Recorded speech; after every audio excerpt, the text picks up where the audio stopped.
All right, guys, welcome back to another video. Mike Ybarra, the infamous Mike Ybarra, was in the headlines again yesterday as he put out a tweet, and a lot of people were upset with this tweet because basically it is him talking about his relationship with Phil Spencer and how he believes that this deeply hurts Phil Spencer to have to do this. And people were taking this as, why care about the executive whatsoever? They were in a position here to try to foster and build a studio and make sure that these studios and the developers there are going to be able to thrive. Even if not everything they put out is a success, they want to be able to give them the ability to create games, take creative chances and freedoms, and then be able to continue to grow if they don't sell as well as Xbox and Microsoft thought they would sell. Now, that is something that you could essentially say Xbox has been telling us now for years.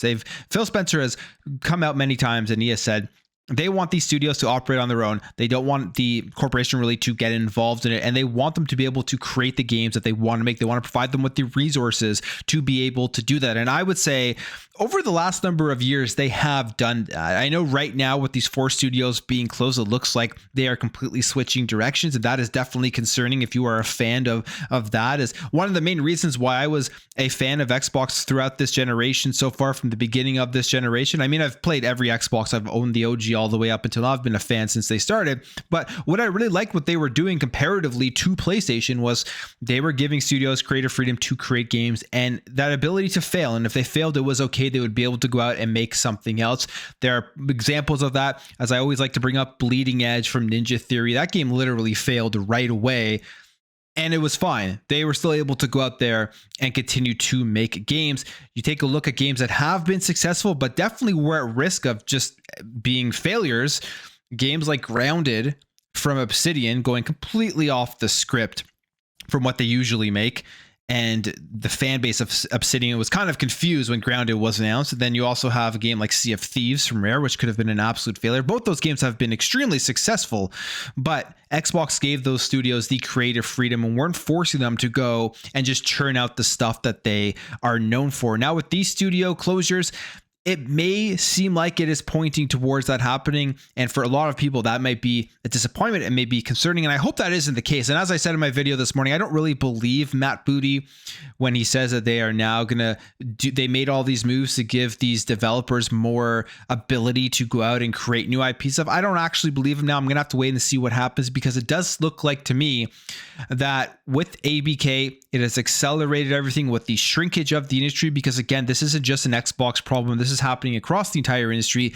Studios are becoming less and less creative, and not by their choice, but because of the pencil paper pushers and the accounting firms and all the stuff. People who control the money are looking at the numbers and saying the ROI isn't there for us to be able to take a creative risk. So we have to continue to put out the same thing over and over and over again, something I think we've seen from PlayStation throughout this generation so far.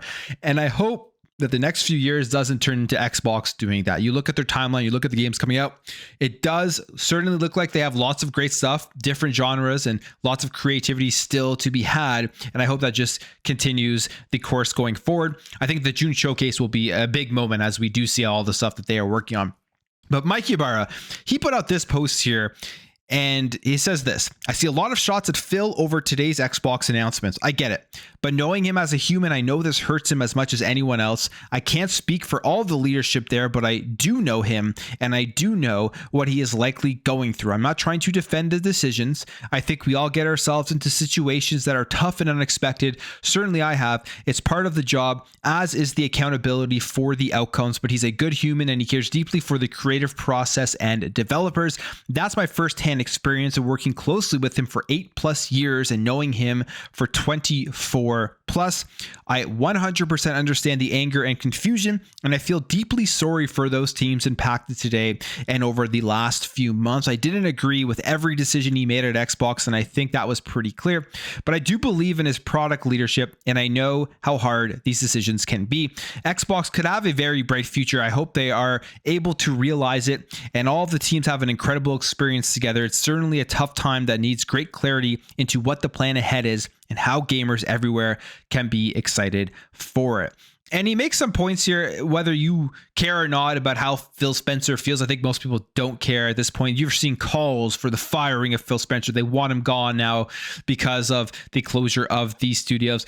But I think one of the things he does say here, where you can see on social media, there is a huge discussion. It is the clarity of what the plan ahead is, because some of these moves that they have been making go against what they have said in the past, or at least it seems like it is.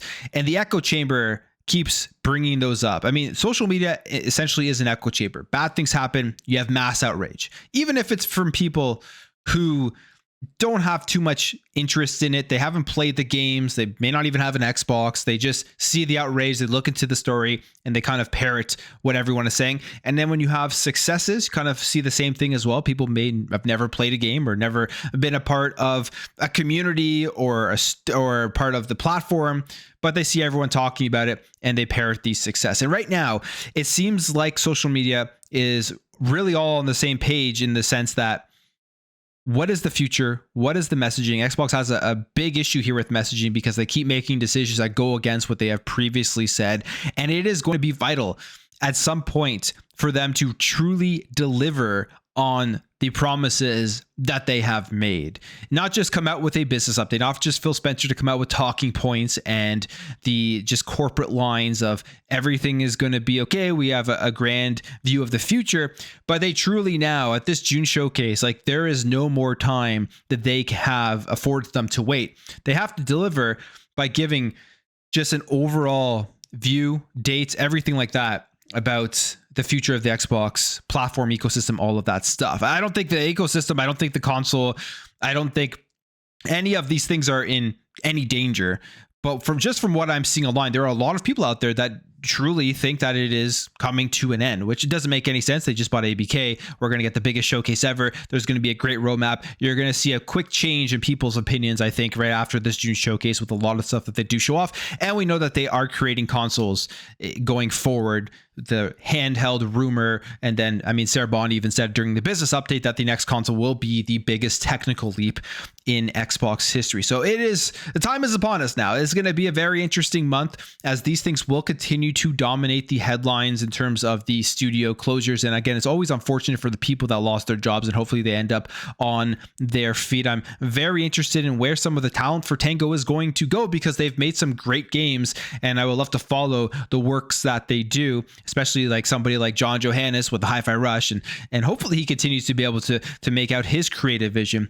But at the end of the day, this post here from Mike Ybarra, it really got a lot of flack. The question is, do you care at all about Phil Spencer now? And do you want Phil Spencer to be gone now? Do you think this all lands on Phil Spencer, what has happened here at Xbox? Or do you believe there is a bigger player at play here, where basically you have the accounting, you have the paper pushers going in and saying, hey, you got to close these studios. You really have no choice, Phil. It's you close it, or we'll find somebody else to close the studios. That'll be an interesting thing to continue to unravel. And we do know Phil Spencer is going to come out, and more likely than not, because historically he has taken it on the chin, he's going to take it on the chin, and he's going to take full responsibility for everything, which he should, as the head of Xbox Gaming. And that will be a very interesting interview. He's having an interview with IGN at the showcase. I wonder if some tough questions will be asked as to whether any details behind the scenes can come out about what happened here with Tango Gameworks, and maybe we will get some more information from people who actually did work there. As we know, the rug was pulled out from under them seemingly out of nowhere. But I will end the video. If you did enjoy this video, hit that thumbs up. If you are new here, hit that subscribe, and I'll catch you guys in the next video.